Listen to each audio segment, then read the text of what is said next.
I'm Eric Erickson, and welcome to Guitar 1, Lesson 1, Guitar Basics. We're going to learn just the basic elements of playing this instrument.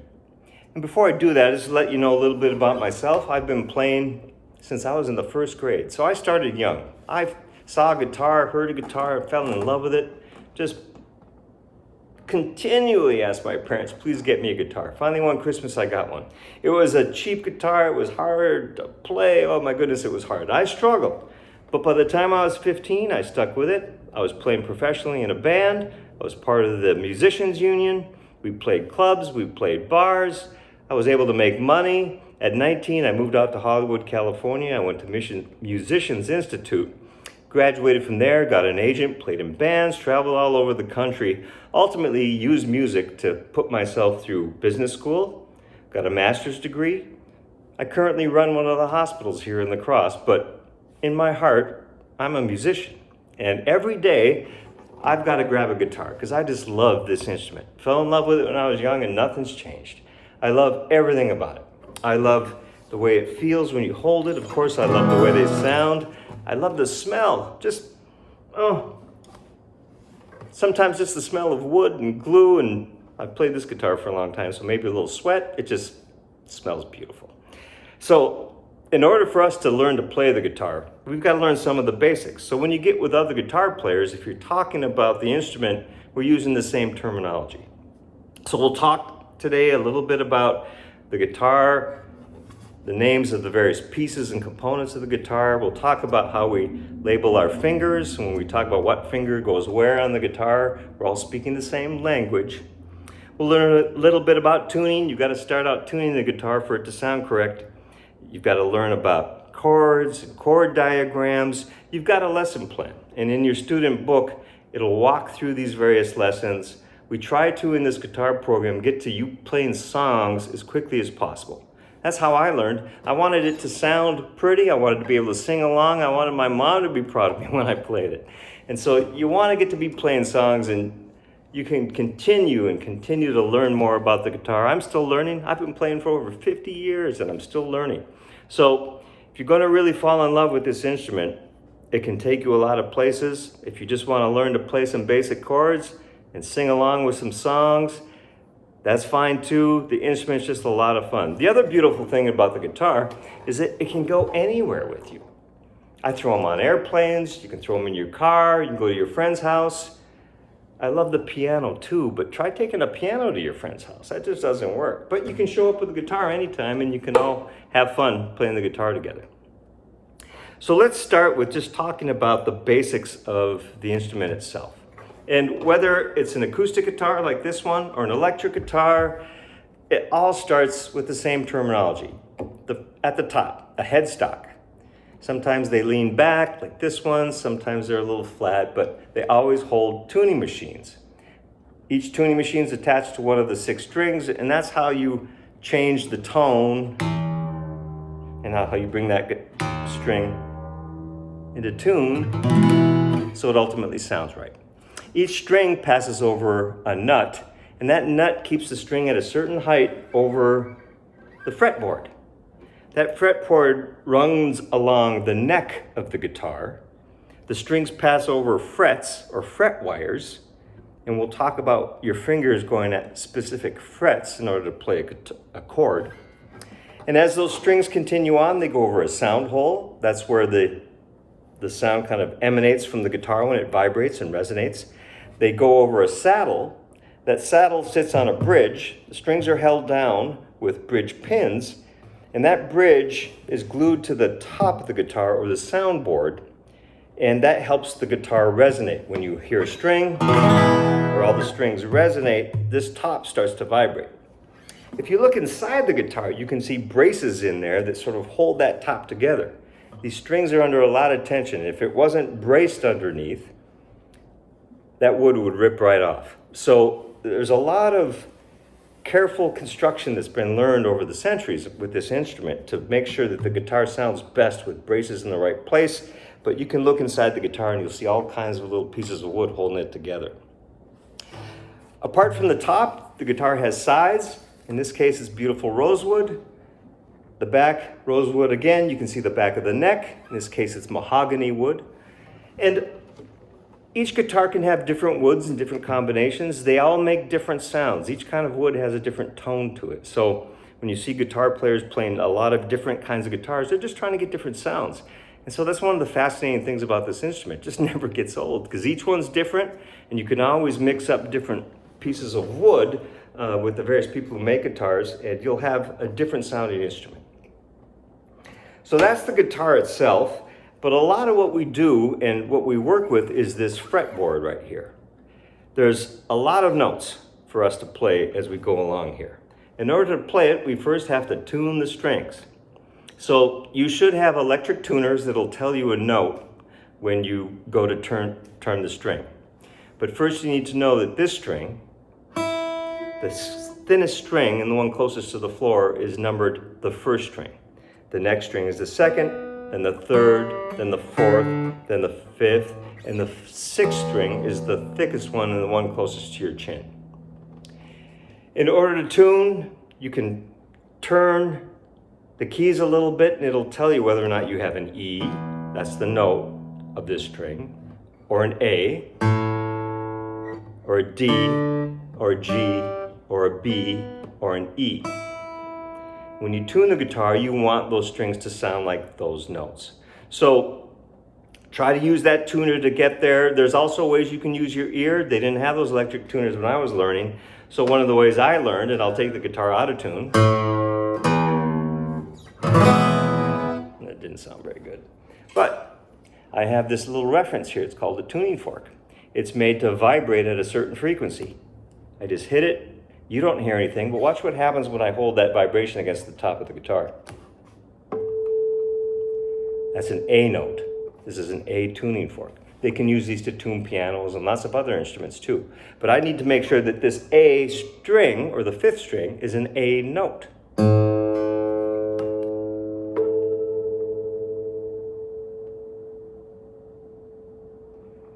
Luckily, you've got an electronic tuner to tell you when they're there, but I use it the old school way, and then I can use that note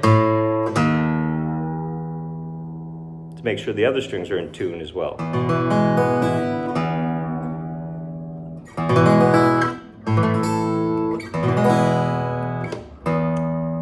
And I can make those chords sound real pretty, but if I'm not in tune, they don't sound pretty. So tuning is something that you'll continually learn more about, but just look at your chord diagram in your lesson book and it'll tell you those are the strings and you need to use your tuner and the tuning machines to get it in tune. Sometimes that's a struggle getting it in tune, but it gets easier and easier and easier as you go along. The more you play, the more you practice. Like everything on the guitar, it gets easier with practice. So that's just sort of getting the guitar in tune. Let's talk about the terminology around this fretboard and along the neck. So again, I said the strings pass over a nut, and then you'll notice some guitars, not all, they'll have little dot markers or fret markers of a certain type. And this one, I've got a dot on the 5th fret, 2 dots on the 7th, a dot on the 9th, and 2 dots on the 12th fret. So if I go on the first string, again, the one closest to the floor, it's an E note, and I play 12 notes from the 1st fret, 5th fret, 9th fret, 12th fret, that's an octave up. Whether you're on a piano, a violin, or a guitar, from one note to an octave up is 12 notes difference. We go up in various steps all the way up to that note. It's the same note, it's an E, but it's an octave higher. The low string is an E as well. If I play the low E string at the 12th fret, that's also an E. So all the notes, there's only 12 of them, all sit on that fretboard between the 1st fret and the 12th fret. You can play the notes above there as well, but the reason that 12th fret is an octave is because it's the exact halfway point between this saddle and this nut. And that's what makes it sound an octave higher. We just take the string, we cut it in half with our finger, and all the notes in between lead up to an octave. So when we talk about playing at the 12th fret, it would be there. you won't be learning any songs that make you go up to the 12th fret, but you will have songs that make you go to the 2nd fret. If we say take your first finger and go to the 2nd fret of the 3rd string, you would play that note right there on the 1st, 2nd, 3rd string, the 2nd fret, the one right up from 2 frets up from the nut, and then you'd press your 1st finger down. The fingers are numbered from your index finger 1, 2, 3, 4, and then your thumb. So that's all you have to remember. If we say 1st finger, we're talking about your index finger. If we say 4th finger, it's your pinky. So just where you put your fingers, if all guitar players got together and said 1st string, 1st fret, 1st finger, we're all playing this, which happens to be an F note, but you won't need to learn that right now. So you'll see chord diagrams that show sort of what the guitar looks like right here. It's just a little diagram. You see it in your book, and it'll show sometimes a big circle, an empty circle. That means that note can ring out by its own. Look in your lesson plan, there's a chord diagram for an E chord, and it uses first this E note. That rings what we call open. You don't have to press it. The 1st string, also an E note, rings open. You don't have to press it. The 2nd string is a B note on an E chord. They show that little open circle above that 2nd string. That rings open. But here's where an E chord gets tough. You have to take your 1st finger and put it at the 1st fret of the 3rd string. And then you take your 3rd finger to the 2nd fret of the 4th string and press it. And then you take your 2nd finger to the 5th string on the 2nd fret. And if you have that all fingered right, you strum it, and it's a beautiful E chord. Nice resonance to it because all the strings are just vibrating together. Now, when you're learning that, you're going to struggle to get those fingers all crunched up like that. You're going to struggle making sure those open strings ring open, because sometimes your fingers will fall over and make them go. It needs to ring open, not. You'll also note that as you press your fingers down, sometimes it's a little uncomfortable. It kind of hurts to press that string all the way down so that it rings. If you don't press hard enough, it sounds. You got to press that string down so that the string ultimately goes right over that fret wire. That's where that string needs to make contact. And your finger pressing behind that makes that happen. But I can tell you, after you've been playing a while, you'll develop some calluses on the tips of your fingers. I don't feel any pain. I can just play for hours. I don't feel anything because over all these years, my fingers have toughened up, and yours will too as you start practicing these things. So that's in your lesson plan. You'll see chord diagrams, and that E chord there is an example, and that's one of the chords that we'll use in lesson 2 when we're learning our first song. Again, we try to get you playing songs as quickly as possible so you can just have fun with it. But it will take some practice to get those fingers to go to where you want them to go. And if you want to go between chords, getting your fingers used to moving around takes practice. I can play without thinking about it. It's kind of like talking. You just talk. But it takes a lot of practice to get there. If you want it to sound right, you've got to put in a little time and keep just working on making sure your fingers, and you get your brain to think about where those fingers need to go. That all takes practice. So you'll see in your lesson book as well, and some other chord diagrams. So we'll see C chords, we'll see D chords, we'll see G chords, we'll see E chords. We'll learn all of these in Guitar 1, but just know that those chord diagrams and how you understand them, spend a little time looking at that and try to figure out where your fingers might go. Because as we go into lesson 2, we're going to learn 3 different chords to play that song. And your fingers will have to start practicing moving between an E chord, an A chord, and a D chord. So kind of look at those in the chord diagram book. So last but not least, sometimes you can play with your fingers. I do that a lot, but you're playing with a pick, sometimes called a plectrum. We like to call it a pick. It's a little piece of plastic or nylon. They come in all different shapes and colors, but hopefully you've got one of those picks. People like to store them by just sort of pressing it between the strings like that. Some people like to put it in their mouth when they're playing. You'll find picks I'll find picks in my jeans pockets all the time. I forgot that they were there. I've got them everywhere. But you got to get used to holding this thing. It just sits between your thumb and your first finger. Sometimes people like to bend their finger over like that, or hold it just like they picked it up. I hold it kind of halfway in between like that. And then you just hold it and strum over the strings. We're going to start in guitar 1 just with downstrokes. Later on, you'll learn all kinds of strumming techniques, but to start, we just want to make sure that we're keeping nice, even rhythm, strumming down.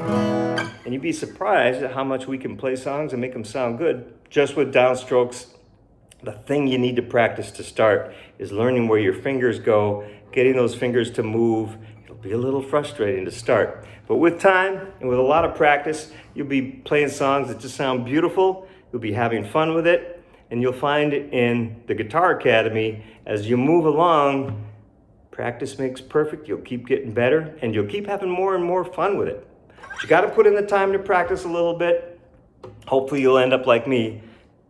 Every day I've got to grab a guitar and play a little bit. I just love it. It just makes everything in my life feel right, because I love the guitar and it's been with me since I was just a little boy. So I hope you end up loving this instrument as much as me, but more importantly, I just hope you have some fun with it, learn a little bit, and then when we can get back together and sit in lessons, that you can play with your friends too. And it'll be great that you will have learned some songs in the Guitar Academy, and you can get together with people and talk about, we're going to play an E chord, or we're going to play a D chord. And every guitar player you get together with will know what you're talking about. They all too, just like me, had to start with the basics. And that's why today we learned all about guitar basics. Go over this a couple times if you need to, but over time you'll just start to learn more and more about the guitar, because it's just a lot of fun. And I look forward to seeing you in lesson 2.